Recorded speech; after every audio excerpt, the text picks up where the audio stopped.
Hello दोस्तों, नमस्कार। दिन भर की बड़ी खबर आपको बताने वाले हैं, जहां सबसे पहले बताएंगे एलओसी के पास सेना की गाड़ी पर फिर एक बार आतंकी हमला। जी हां, 2 जवान भी शहीद हो गए हैं। दोस्तों बताएंगे मजदूरों की भी मौत हुई है। सारी जानकारियां विस्तार से साथ ही साथ बताएंगे किस ग्रुप ने इस हमले के लिए है जिम्मेदारी, किसने ये जरूरत की है इतनी बड़ी। तो वहीं बताएंगे दिल्ली एयरपोर्ट से खालिस्तानी आतंकवादी हुआ गिरफ्तार, एनआईए ने सबसे बड़ा दावा किया है। दोस्तों अर्शदीप का है ये करीबी। साथ ही साथ बताएंगे अमेरिका में गुरुद्वारा प्रधान का साहसिक एक्शन, नगर कीर्तन में आए खालिस्तानी समर्थकों को दे दिया बड़ा अल्टीमेटम, 5 मिनट में निकाल दिया बाहर। बताएंगे कैसे। साथ ही साथ जहरीले जाकिर नाइक के खिलाफ पाकिस्तान में हुई शिकायत, ईसाइयों ने प्रधानमंत्री और राष्ट्रपति को लिख डाला पत्र। बताएंगे क्या लिखा है उस पत्र में इस भगौड़े जाकिर नाइक के खिलाफ। तो वहीं भारत के मोस्ट वांटेड गोल्डी बराड़ का हमदर्द बन गया, कनाडा वांछितों की लिस्ट से हटा दिया नाम। बताएंगे किसने खोली है ट्रूडो की पोल। तो वहीं अगर आप भी दिवाली और छठ पर अपने गाँव जाने वाले हैं या फिर कहीं भी जाने वाले हैं तो भारतीय रेलवे ने बहुत बड़ा फैसला लिया है, आपको जानना बेहद जरूरी है। सारी जानकारियां बताने वाले हैं डिटेल में, लेकिन उससे पहले इस देश का निरंतर विकास होते हुए देखना चाहते हैं और मानते कि अपना भारत जल्द ही विकसित देश बनेगा तो इस वीडियो को लाइक करके, चैनल को सब्सक्राइब करके, बेल आइकन दबा के कमेंट में जय हिंद अवश्य कह दीजिएगा। बात करें पहली और सबसे बड़ी खबर की, जहां जम्मू कश्मीर एलओसी के पास सेना की गाड़ी पर आतंकी हमला, 2 जवान शहीद, 2 मजदूरों की भी मौत, पीएएफएफ ने ली इसकी जिम्मेदारी। दोस्तों जम्मू कश्मीर में एलओसी के पास आतंकी हमले की खबर सामने आ रही है। आतंकियों ने सेना के वाहन को निशाना बनाया है। इस हमले में अपने 2 जवान शहीद हो गए हैं, जबकि सेना के लिए काम कर रहे 2 मजदूरों की भी मौत हो गई है। वहीं 2 जवान घायल हुए हैं। आतंकी संगठन पीएएफ ने इस हमले की जिम्मेदारी ली है। ये जैश ए मोहम्मद का ही प्रॉक्सी फ्रंट है। बताया जा रहा है कि एलओसी के पास बोटा पत्थर गुलमर्ग के नागिन पोस्ट इलाके के पास सेना की गाड़ी पर हमला हुआ। पुलिस ने घटना की पुष्टि की है, हालांकि सेना की ओर से पुष्टि का इंतजार है। सूत्रों का कहना है ये घुसपैठ की कोशिश हो सकती है। जम्मू कश्मीर के एलजी मनोज सिन्हा ने कहा कि बूटा पत्थरी सेक्टर में हुए जघन्य आतंकी हमले पर सेना के शीर्ष अधिकारियों से बात की, आतंकवादियों को मार गिराने के लिए त्वरित और मुंहतोड़ जवाब देने का निर्देश दिया। कार्रवाई जारी है, हमारे शहीदों का बलिदान व्यर्थ नहीं जाएगा। उनके परिवारों के प्रति संवेदनाएं, घायलों के जल्द ठीक होने की प्रार्थना करता हूं। तो वहीं अगर आपको नए मुख्यमंत्री जो जम्मू कश्मीर के बने हैं उमर अब्दुल्ला, उनकी बात करें तो इस हमले पर दुख जरूर जताया है। उन्होंने ट्वीट करके कहा कि उत्तर कश्मीर के बूटा पथरी इलाके में सेना के वाहनों पर हमले के बारे में बहुत दुर्भाग्यपूर्ण खबर है, जिसमें कुछ लोग हताहत और घायल हैं। कश्मीर में हालिया हमलों की यह श्रृंखला गंभीर चिंता का विषय है। मैं इस हमले की कड़ी निंदा करता हूँ और जिन लोगों की जान गई उनके प्रियजनों के प्रति अपनी संवेदनाएं व्यक्त करता हूं। मैं ये भी प्रार्थना करता हूं कि घायल लोग पूरी तरह और शीघ्र स्वस्थ हो जाएं। दोस्तों ये जुबान है, ये बयान है उमर अब्दुल्ला का, जो कि नए मुख्यमंत्री बने हैं इस जगह के, लेकिन आतंकवादियों पर उन्होंने एक शब्द भी नहीं कहा। इस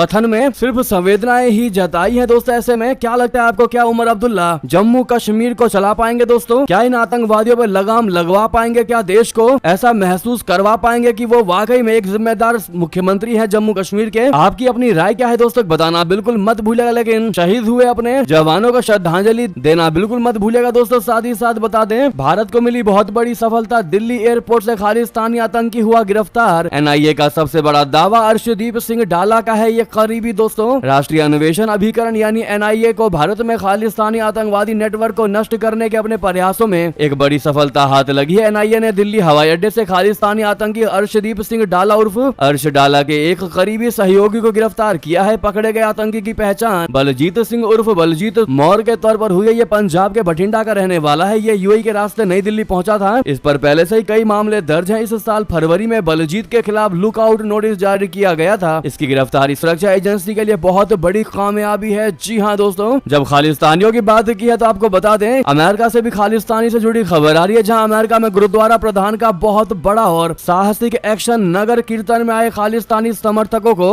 अल्टीमेटम देकर 5 मिनट के अंदर ही निकाल दिया बाहर। बता दें अमेरिका में खालिस्तान समर्थकों के खिलाफ एक गुरुद्वारे के प्रधान द्वारा बड़ा ही साहसिक एक्शन सामने आया है, जिसकी पूरी दुनिया में खूब सराहना हो रही है। जानकारी के अनुसार अमेरिका के कैलिफोर्निया में सैन जोस स्थित गुरु रामदास जी गुरुद्वारे के प्रधान भूपेंद्र सिंह ढिल्लों ने एक नगर कीर्तन के दौरान खालिस्तान समर्थकों को बाहर निकलने का आदेश दिया। उन्होंने खालिस्तानी समर्थकों को केवल 5 मिनट का अल्टीमेटम दिया और कहा कि उन्होंने कीर्तन का आनंद उठा लिया, इसीलिए अब वो समारोह से निकल जाए। 5 मिनट के अल्टीमेटम के बाद उन्होंने उन्हें नगर कीर्तन से बाहर निकाल दिया। ये घटना उस समय की है जब खालिस्तानी समर्थक गुरु अर्जन देव जी के प्रकाश पर्व के उपलक्ष्य में आयोजित धार्मिक समारोह में शामिल होने आए थे। जी हाँ दोस्तों, साथ ही साथ बता दें जहरीले जाकिर नाइक के खिलाफ पाकिस्तान में हुई शिकायत दर्ज, ईसाइयों ने पीएम और राष्ट्रपति को लिखा पत्र। दरअसल भारत के भगौड़े जाकिर नाइक के जहरीले बोल के खिलाफ ईसाई नेताओं ने पाकिस्तान के राष्ट्रपति और प्रधानमंत्री शहबाज शरीफ से शिकायत करके कार्रवाई की मांग की है। पाकिस्तान के के ईसाई नेताओं ने राष्ट्रपति आसिफ अली जरदारी और प्रधानमंत्री शहबाज शरीफ को पत्र लिखकर कहा है कि ईसाई धर्म पर अनुचित टिप्पणी करने को लेकर इस्लामी उपदेशक जाकिर नाइक के खिलाफ कार्रवाई की जानी चाहिए। बता दें कि पाकिस्तान सरकार के निमंत्रण पर 1 महीने की यात्रा पर जाकिर नाइक पाकिस्तान पहुंचा था। इस दौरान जाकिर नाइक ने कराची, इस्लामाबाद और लाहौर जैसे शहरों में विवादास्पद व्याख्यान दिए थे। ये बताना जरूरी है कि पिछले 3 दशकों में ये उसकी पहली पाकिस्तान यात्रा है। इससे पहले वो 1992 में जाकिर पाकिस्तान आया था। धनशोधन और नफरत भरे भाषणों के जरिए चरमपंथ भड़काने के आरोप के चलते नाइक ने 2016 में भारत छोड़ दिया, भारत से भाग गया था। उसे मलेशिया में महाथिर मोहम्मद के नेतृत्व वाली पूर्ववर्ती सरकार द्वारा वहां स्थानीय निवास की अनुमति दी गई थी। साइनोड चर्च ऑफ पाकिस्तान के प्रमुख बिशप डॉक्टर आजाद मार्शल और अन्य ईसाई नेताओं ने शरीफ तथा जरदारी को पत्र लिखकर कहा है कि राज्य के अतिथि के रूप में आए जाकिर नाइक का ईसाई और उनके धर्म के बारे में प्रतिकूल टिप्पणी करना निंदनीय है। साथ ही साथ आपको बता दें, भारत के मोस्ट वांटेड गोल्डी बराड़ का हमदर्द बना कनाडा, वांछितों की लिस्ट से हटा दिया नाम। जी हां, भारत के मोस्ट वांटेड आतंकी गोल्डी बराड़ का कनाडा हमदर्द बन गया है। भारत के खिलाफ आतंकी साजिश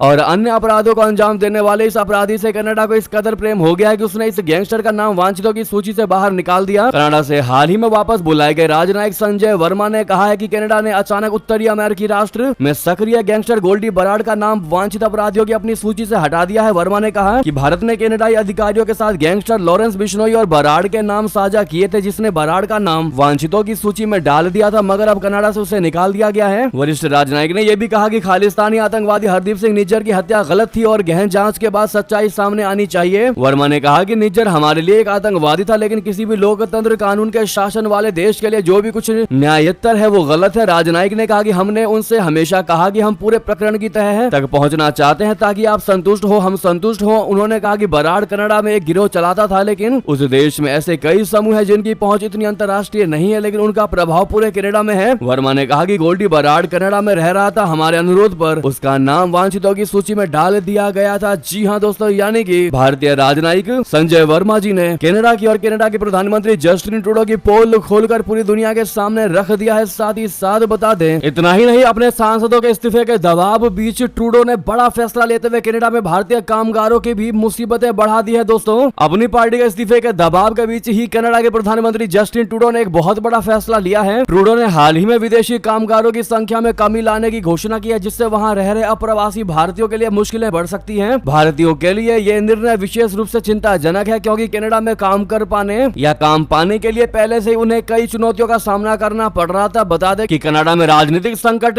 की वजह से ट्रूडो की अपनी ही लिबरल पार्टी के सांसदों ने उनके खिलाफ खुलकर बगावत कर दी और इस्तीफा देने की मांग कर दी है। सांसदों ने ट्रूडो को 28 अक्टूबर तक अपना फैसला लेने का समय दिया है, यानी अल्टीमेटम दिया है, डेडलाइन दिया है, वरना पार्टी के भीतर और अधिक कठोर कदम उठाए जा सकते हैं। साथ ही साथ आपको बता दें, दक्षिण चीन सागर के विवादित क्षेत्र में चीनी जहाज की भारी घुसपैठ इंडोनेशियाई तटरक्षकों से टकराव के बीच हटा पीछे। बताते दक्षिण चीन सागर में एक बार फिर से चीन की मनमानी देखने को मिली है। खबरों के अनुसार चीन के एक जहाज ने इंडोनेशिया के जल क्षेत्र में घुसपैठ की, लेकिन इंडोनेशियाई तटरक्षक बल ने उसे वहां से खदेड़ दिया। इंडोनेशिया ने दावा किया है कि उसके गश्ती जहाजों ने दक्षिण चीन सागर के एक विवादित क्षेत्र में चीनी तटरक्षक बल के एक जहाज को पीछे हटने के लिए मजबूर कर दिया। इंडोनेशियाई अधिकारियों ने गुरुवार को ये जानकारी दी। इंडोनेशिया की समुद्री सुरक्षा एजेंसी ने कहा कि चीनी जहाज 2 बार MV जियो कोरल नामक उसके जहाज के पास पहुंचा, जिससे भूकंपीय आंकड़े एकत्रित करने के लिए किए जा रहे सर्वेक्षण में बाधा उत्पन्न हुई। ये सर्वेक्षण सरकारी ऊर्जा कंपनी PD पर्टामीना द्वारा दक्षिण चीन सागर के उन हिस्सों में किया जा रहा है जिस पर दोनों देश अपना दावा करते हैं। साथ ही साथ आपको बता दें, एर्दोगन को पाकिस्तान की दोस्ती पड़ गई बहुत भारी। भारत ने ब्रिक्स में तुर्की की सदस्यता रोकी। जी हाँ, रिपोर्ट में बहुत बड़ा खुलासा बता दें, अभी की सबसे बड़ी खबर, तुर्की ब्रिक्स में शामिल होना चाहता है। इसके लिए उसने आवेदन भी किया, रजिस्ट्रेशन भी किया, लेकिन कथित तौर पर भारत ने उसकी एंट्री पर रोक लगवा दी। जी हाँ, जर्मनी का अखबार बिल्ड की रिपोर्ट में यह दावा किया गया है। रिपोर्ट ने कहा कि पाकिस्तान के साथ तुर्की की करीबी के कारण भारत ने उसकी एंट्री रोक दी है। अभी तक ब्रिक्स का विस्तार सर्वसम्मति से होता रहा है, यानी अगर एक देश ना चाहे तो कोई भी देश इसमें शामिल नहीं हो पाएगा। भारत ब्रिक्स का संस्थापक सदस्य है। पिछले साल हुए ब्रिक्स शिखर सम्मेलन में 4 नए सदस्यों को जोड़ा गया था। ब्रिक्स के 4 संस्थापक सदस्य ब्राजील, रशिया, भारत और चीन है। 2006 में इसकी स्थापना हुई थी। पहला ब्रिक्स समिट 2009 में हुआ। पहली बार इसका विस्तार 2010 में हुआ, तब दक्षिण अफ्रीका को इसमें जोड़ा गया था। यह ग्रुप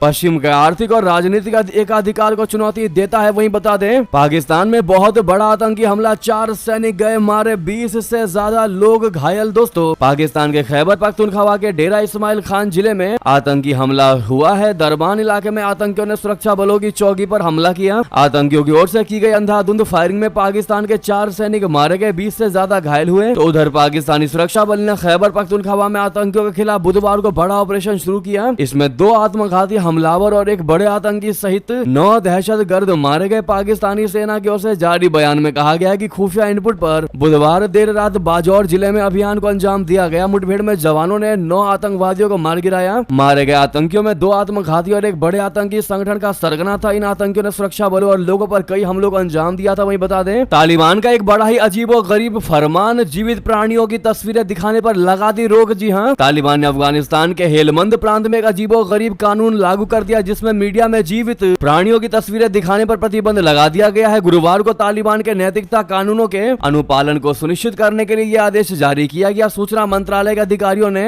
इस फैसले की घोषणा की, जिसमें इंसानों और जानवरों की वीडियोग्राफी और फोटोग्राफी पर नियंत्रण लगाने का बात कहा गया है। खबरों के मुताबिक कानून को धीरे धीरे पूरे देश में लागू किए जाने की योजना है। अफगानिस्तान की सत्ता अपने हाथ में लेने के बाद से ही तालिबान ने सख्त इस्लामिक कानून लागू करना शुरू कर दिया था। दोस्तों, इन फैसलों पर आपकी क्या राय होने वाली है, कमेंट में जरूर बताएगा। साथ ही साथ बता दें, नेतन्याहू के बेडरूम तक पहुंचा हिजबुल्लाह। हॉलिडे होम पर ड्रोन हमले ने सबको चौंका दिया। दोस्तों, हिजबुल्लाह ने पिछले हफ्ते हुए ड्रोन हमले में इजरायली प्रधानमंत्री बेंजामिन नेतन्याहू के हॉलिडे होम को निशाना बनाया। संगठन का दावा है कि वो नेतन्याहू के बेडरूम की खिड़की तक पहुंच गया था। इस घटना के बाद से ईरान और इजरायल के बीच तनाव बढ़ गया है। दरअसल इजरायल का कहना है कि नेतन्याहू के घर तक ड्रोन पहुंचाने में हिजबुल्लाह के साथ साथ ईरान का भी हाथ है। हालांकि ईरान ने इस मामले से खुद को दूर कर लिया है। इस हमले में नेतन्याहू की गैर मौजूदगी से कोई हताहत नहीं हुआ, लेकिन हिजबुल्लाह ने भविष्य में और हमलों की चेतावनी दे दी है। इस घटना के बाद इजरायल ने लेबनान के दक्षिणी क्षेत्रों पर कई हवाई हमले किए, जिससे लेबनान में हालात और ज्यादा गंभीर हो गए हैं। साथ ही बता दें, इसी से जुड़ी खबर, लेबनान के समर्थन में आया ये यूरोपीय देश करोड़ों डॉलर की मदद का कर दिया ऐलान। ऐतिहासिक है इसके संबंध, बता दें कौन है वो देश। दोस्तों, लेबनान में जारी इजरायली हमलों के बीच फ्रांस जो है वो खुलकर लेबनान के समर्थन में आ गया है। एक अंतर्राष्ट्रीय सम्मेलन में लेबनान को समर्थन देने के लिए फ्रांस की मैक्रोन सरकार ने करीब 108 मिलियन डॉलर की मदद देने का ऐलान किया है। राष्ट्रपति मैक्रोन ने कहा कि हमें हिजबुल्लाह के आतंकवादियों और इजरायल के बीच जारी युद्ध में पिस रहे लेबनान को नहीं भूलना चाहिए। इन दोनों के बीच जारी युद्ध के कारण इस देश में करीब 10 लाख लोग विस्थापित हो गए हैं, जबकि 2500 से अधिक लोग मारे गए हैं। पूरे देश में आर्थिक संकट गहरा गया है। साथ ही बता दें, तुर्की ने एयरस्पेस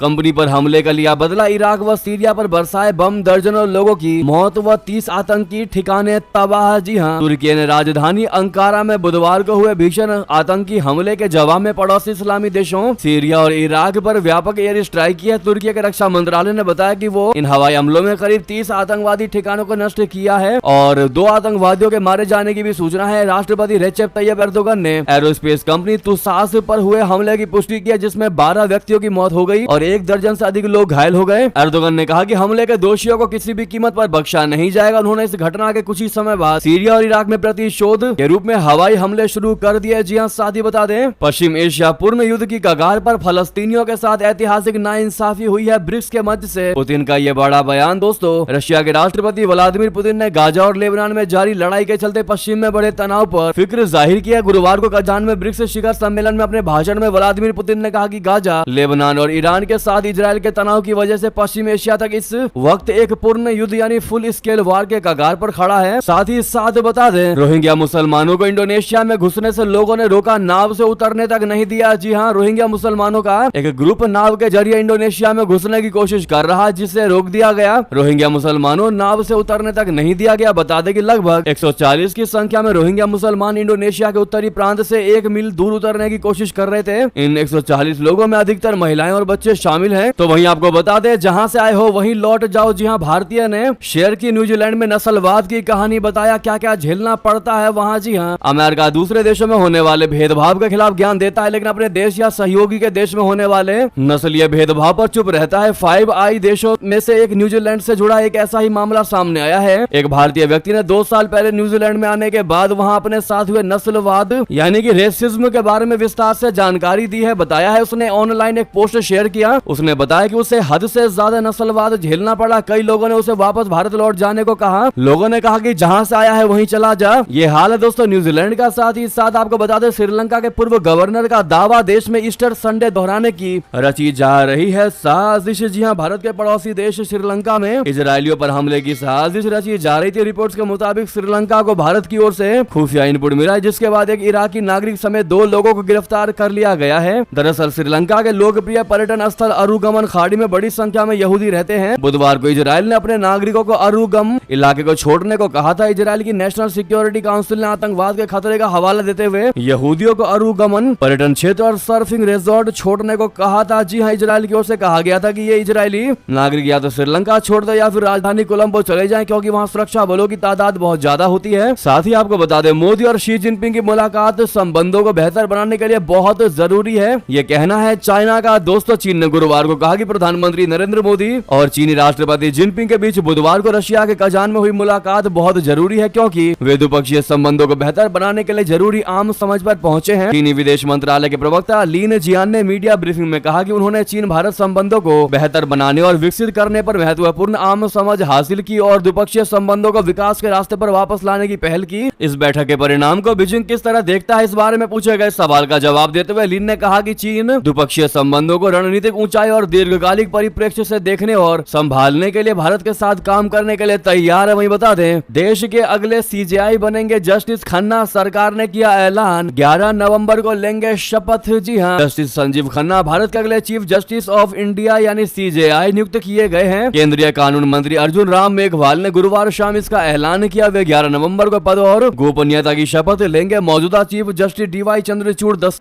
नवंबर को रिटायर हो रहे हैं। इसके अगले दिन राष्ट्रपति द्रौपदी मुर्मू जस्टिस संजीव खन्ना को राष्ट्रपति भवन में पद और गोपनीयता की शपथ दिलाएंगी। सुप्रीम कोर्ट की वेबसाइट पर दर्ज जानकारी के मुताबिक देश के नए चीफ जस्टिस बनने जा रहे हैं। Justice Sanjeev Khanna supreme court में दूसरे वरिष्ठतम जज हैं। उनके नाम की सिफारिश सीजेआई चंद्रचूड़ ने की थी। चीफ जस्टिस के रूप में संजीव खन्ना का कार्यकाल करीब 6.5 महीने का होगा। वे अगले साल 13 मई 2025 को सेवा से रिटायर हो जाएंगे। साथ ही साथ बता दें, मैकडॉनल्ड्स बर्गर के संक्रमण से मौत और लोगों के बीमार पड़ने की घटना से हाहाकार। कंपनी का आया बड़ा बयान। जी हां, दुनिया में मशहूर मैकडॉनल्ड कंपनी का बर्गर खाने एक व्यक्ति की मौत होने और कई लोगों में भयंकर संक्रमण फैलने की घटना से पूरी दुनिया में हाहाकार मचा है। अब लोग मैकडॉनल्ड का बर्गर खाने से डरने लगे हैं। बता दें कि अमेरिका में मशहूर खाद्य श्रृंखला मैकडॉनल्ड का बर्गर खाने से ई कोली बैक्टीरिया संक्रमण फैलने का आरोप लगाया गया था। इसके बाद अमेरिका समेत दूसरे देशों में भी लोग टेंशन में आ गए। इससे मैकडॉनल्ड कंपनी का भट्टा बैठना शुरू हो गया। मैकडॉनल्ड का बर्गर खाने से बीमार हुए लोगों की सूचना से कंपनी के अधिकारियों में भी हड़कंप मच गया। लिहाजा अब कंपनी अधिकारियों ने इस